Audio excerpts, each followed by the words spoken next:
Bonjour. Aujourd'hui, j'aimerais vous parler du livre qui a eu la plus grande influence sur moi et qui m'a lancé sur cette voie il y a environ 10 ans. Le pouvoir du moment présent, du célèbre Eckhart Tolle. En passant, son deuxième livre, Nouvelle Terre, est en réalité encore plus complet et fascinant. Plus précisément, ce sont les enseignements de Tolle sur le corps intérieur qui m'ont intéressé à cette chose qu'on appelle l'énergie intérieure, ce qui a conduit plusieurs années plus tard à la création de cette chaîne.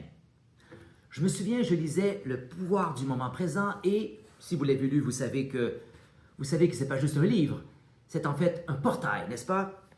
Et lorsque je suis arrivé à la section où Tolle introduit l'idée du corps intérieur ou corps subtil, j'avais absolument aucune idée de ce dont il parlait. Il disait quelque chose comme « Dirigez votre attention vers l'intérieur, vers le champ énergétique de votre corps, sentez-le de l'intérieur. » Au début, je me suis dit, quoi? Champ énergétique? Est-ce que c'est un truc qu'on peut ressentir comme ça? Mais j'ai décidé d'essayer. J'ai fermé les yeux, pris une inspiration et je me suis tout simplement concentré sur mes mains, sans les bouger, sans imaginer quoi que ce soit, juste ressentir. Et au bout de quelques instants, j'ai remarqué une sensation subtile, comme un léger bourdonnement ou une sorte de vitalité tranquille. C'était subtil, mais c'était là. Et ce fut ma première expérience du corps intérieur. Je sais, même si ça paraît très simple, pour moi, c'était profond. Donc, tout ça a commencé avec quelque chose d'aussi simple que de ressentir l'énergie dans mes mains.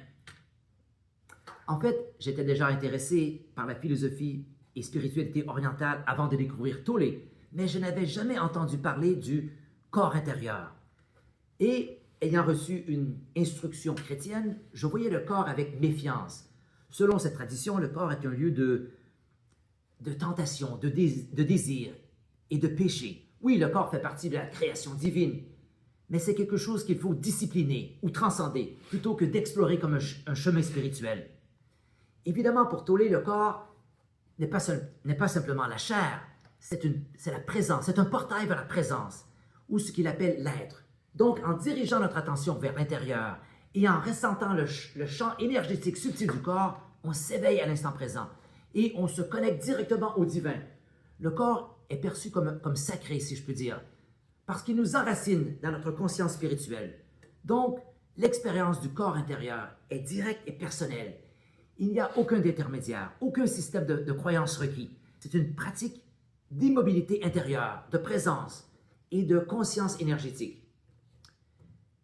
Vous n'avez pas besoin d'un prêtre ou d'une écriture sacrée pour accéder au divin. Il est déjà en vous, accessible par le biais du corps. Assez révolutionnaire, vous ne trouvez pas?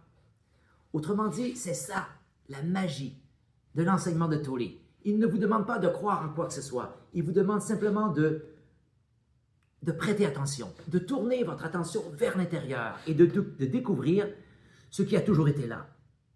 Cette voie de l'énergie intérieure ne se trouve pas à l'extérieur, ça commence en vous. Et lorsque vous êtes connecté à votre corps intérieur, vos pensées ralentissent. Vous n'êtes plus perdu dans votre mental. Vous êtes ici, éveillé, conscient, vivant. Ce n'est pas nécessaire de visualiser quoi que ce soit ici. Il s'agit simplement de ressentir. C'est ce que Tolle appelle s'enraciner dans l'être. De plus, cette pratique est profondément liée à votre santé, votre vitalité et même votre processus de vieillissement. Et enfin, je trouve que cette pratique résout la difficulté souvent rencontrée avec les exercices habituels sur la pleine conscience, c'est-à-dire qu'il n'y a rien vers quoi aller, mais comme seulement quelque chose à lâcher, à laisser aller. Donc, on trouve ici toute la beauté de la pratique du corps intérieur qui vous permet de rester connecté à votre énergie intérieure en permanence. Merci de m'avoir laissé partager ça avec vous. Si ça vous parle, ou si vous avez vous-même vécu une expérience avec la conscience du corps intérieur, n'hésitez pas à laisser un commentaire. Je serai ravi de vous lire. À très bientôt et entre-temps, restez enracinés, restez bienveillants et surtout, restez présents.